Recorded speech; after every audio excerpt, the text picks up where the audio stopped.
உண்டானதே.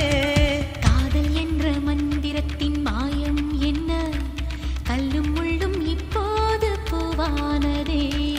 வானவில்லின் துண்டொன்று மண்ணில் வந்து யாருக்கும் சொல்லாமல் பெண்ணானதே. தென்மேற்கு பருவக்காற்று